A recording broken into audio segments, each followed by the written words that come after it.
State grad, Delaware State University. They're the catfish hunters of the MEAC. Picked to finish 11th. I learned so much, but, still at the end of the day, it's SWAC. Good segue, because the MEAC SWAC Challenge goes down this Labor Day weekend in Baton Rouge, Louisiana. South Carolina State repping the MEAC against Southern repping the SWAC.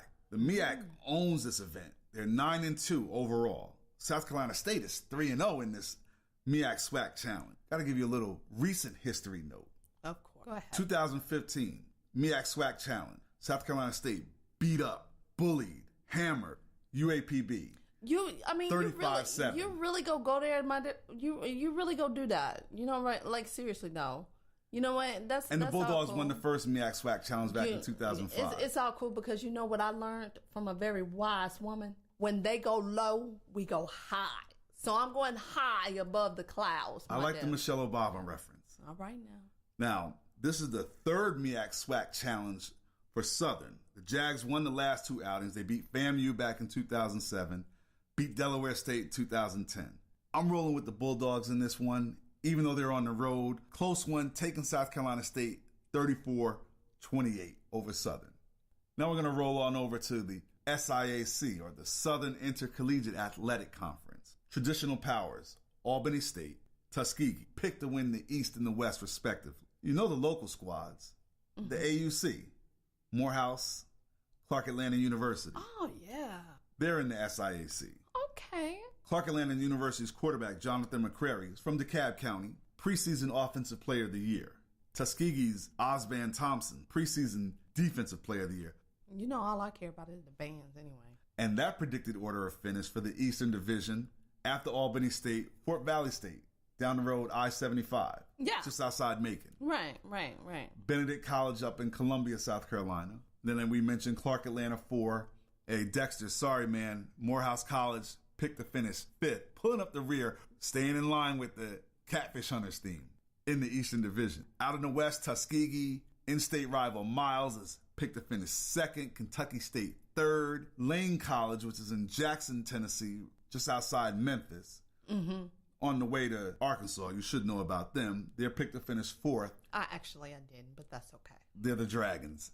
And then Central State up in Ohio. Their mascot is the Dragons. Wow. Central State University up in Ohio picked to finish 5th. Now, last but definitely not least on the HBCU conferences, the Central Intercollegiate Athletic Association, better known to you and yours as the CIAA, or like how we like to say, hashtag CIAA for life. And y'all use that hashtag CIAA for life doing the hashtag. You're a marketing. You're always bragging about marketing. Don't basketball hate tournament, on the marketing that's the only genius. thing y'all are known for is the basketball. Y'all are not known for the football. Go sit down. Be humble. No, we got a good football conference. Man, SWAC yeah, we all do day. know it's the basketball tournament is, but we only care but why about are you hating on the marketing geniuses No, to come up with the term CIAA for life? Right. It works. You're right. That worked because it got me saying. But Winston-Salem State University, as like I said, this theme of defending champs being picked to finish first. The Rams are bringing back a heavy squad. The experts out in the CIAA got them winning it again, going up against Bowie State in the championship game. Now, I really like Amir Hall out of Bowie State, quarterback, threw for 30 touchdowns. That's a lot. That is. It's a high-scoring offense. He should ball out again this year. But I want to give a special shout to Basir Wright out of Douglasville, Georgia, New Manchester High School. What? Second team all CIAA. Wait, partner, say it ain't so. Right here in our own backyard. JCSU, man. He's second team all CIAA. I like y'all a little bit more now. Just a little bit. Just a tap. Now, the Golden Bulls are picked to finish 5th in the Southern Division. Wait, you sure went over there mighty quickly. They picked to finish what again? 5th. All right. That's second to last. It ain't last. It ain't first though, boo. No, it's not. Okay. Carry on. The Northern Division, we mentioned Bowie State, Virginia State, 2nd, Virginia Union, 3rd, Chowan, 4th, Elizabeth City State, 5th, and then Lincoln, 6th. In the Southern Division, Winston-Salem State, Fayetteville State 2nd, St. Aug 3rd, Shaw 4th, JCSU 5th.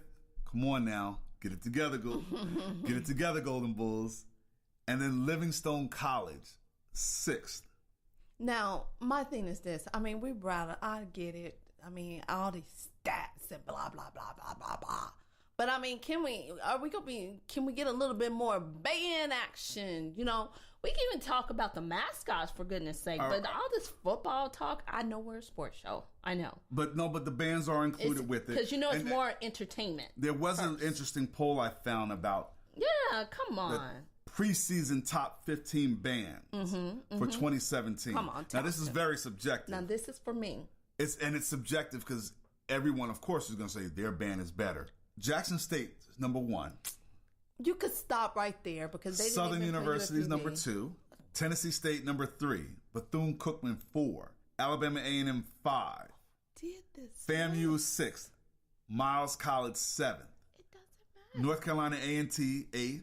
Prairie View 9th. And he's still going in there. Norfolk State 10th. Alcorn State 11. Where is UAPB? 12. Texas Southern. Still not there. Grambling State Grambling at is 13. But UAPB is 14. Oh no, partner. And Talladega College is number 15. I just want to say It's subjective. It's very subjective. I mean, I don't know where your listening ears are, but you got to retune it, Mr. Writer. I didn't make up the list. I mean, whoever journalists. Don't shoot the messenger. Man, y'all best ask somebody. Come on now. Now, they were on the list for the band, and we'd lose major cool points if we didn't shout out Tennessee State. They compete in the Ohio Valley Conference. They're not in the 4 black college conferences, but we love all things HBCU. So, Tennessee State out of Nashville. So they're HBCU. Yes. See, you gonna get us jumped walking the streets.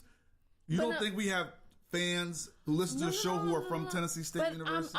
I'm just confused. I I mean, like, are they in a conference? HBC. But they're in a conference by themselves? The Ohio Valley Conference is a white conference with the other schools. And they're the only HBCU in that conference. So are they kind of like Alaska that's like just stuck in the water somewhere? No, Tennessee State is a powerhouse squad, and that Ohio Valley Conference is a legit powerhouse conference. You know what? That's why I'm just going to sit over They're here. picked to finish 3rd.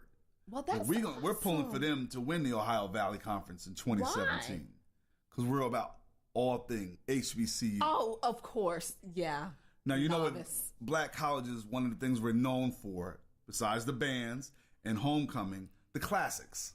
And here at Married to the Game, throughout the year, we're going to do previews for which we picked as the best of the best. So that could be subjective to people, but that really is all that matters. Now, we already kicked things off with the MEAC SWAC Challenge for Labor Day weekend. Now, among the classics, we'll be previewing throughout the season the Southern Heritage Classic, September 9th, Tennessee State versus Jackson State out in Memphis. Tuskegee Morehouse Classic, October 7th.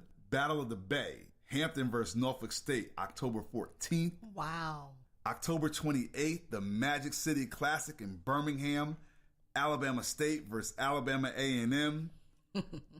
Fountain City Classic, November 4th, Albany State versus Fort Valley State. The Commemorative Classic, November 4th, Livingstone College versus Johnson C. Smith University. From a historical standpoint, the first ever black college football game was Livingstone versus, back then it was called Biddle Institute. Then the name got changed to Johnson C. Smith University. So there'd be no SWAC, there'd be no SIAC, there'd be no MEAC if it wasn't for those two schools going up against each other. So that's why it's called the Commemorative Classic. I mean, you're going to make me like that school go ahead, honey. The Florida Classic, November 18th, FAMU versus Bethune-Cookman. Also on November 18th, the Battle of the Real HU, Hampton versus Howard. Thanksgiving weekend, November 25th, Grambling State versus Southern. And then, of course, the Celebration Bowl here at the brand spanking new Mercedes-Benz Stadium in December. That's a lot of great we got a lot of black college stuff. This is only the beginning. All right. Let's get it. Okay, so the theme for this episode, as we stated earlier, right, coast to coast. Coast to coast. We hit up the West Coast. We did. West Side. All right now. When we did the Pac-12 preview. Right. We hit up the East Coast. We did. Southeast. All right. For the Black College preview. So we did like a Space coast to coast. Sonny Chirac Space Coast, coast to coast. All right now. This story, Colin Kaepernick, covers all 50 states, North, South, East, West, Atlantic, Pacific. Yes, we're about to dive deep, right? We're about to get in it. We're about to get dirty. Come on. NFL preseason is done. Done. Colin Kaepernick is still unemployed. Still unemployed. Do you know that this story is now a year old? Do you know how it all started? A year old. You see how I'm emphasizing all this? Do you know how it started? This is how it started. Yes. Regular preseason game. Mm-hmm. And really, preseason, you got to be a real fan to pay attention to preseason football. Like Which me. I'm not. A reporter in the press box happened to watch the national anthem being played and was like, oh, why is Colin Kaepernick sitting on the bench?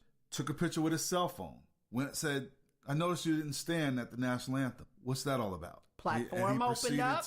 He answer and state it's against my stance against police brutality and what's going on in this country.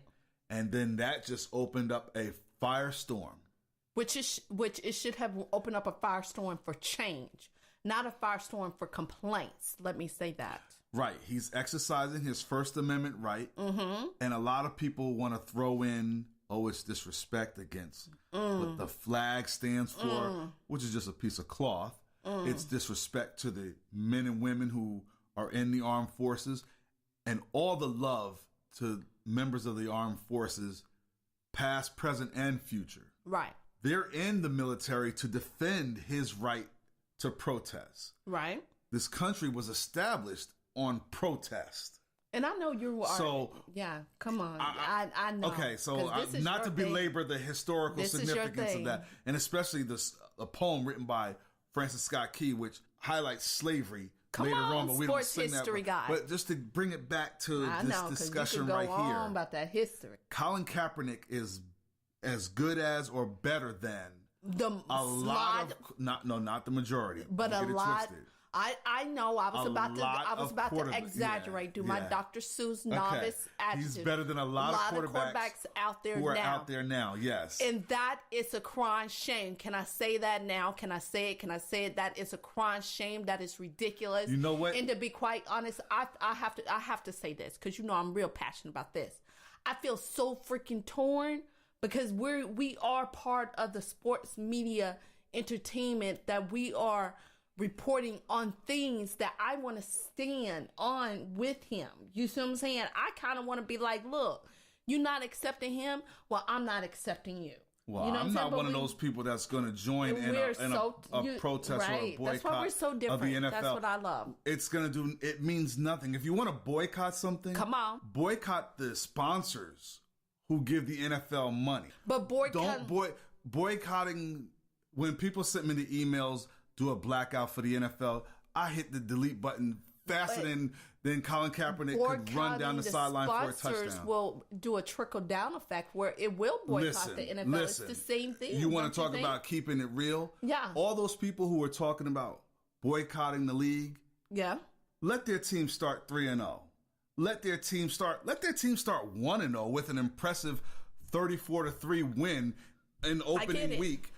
I get it. Week 2, they'll be turning on the game to watch their team. They'll be if I came to you, hey, I got 50-yard line seats, and it's my favorite team. You will be there, right? And you know what? There are some people who are going to stand on with their principles. I get it. I would stand on principles. Real, if you're, I'm that's a fine. Girl.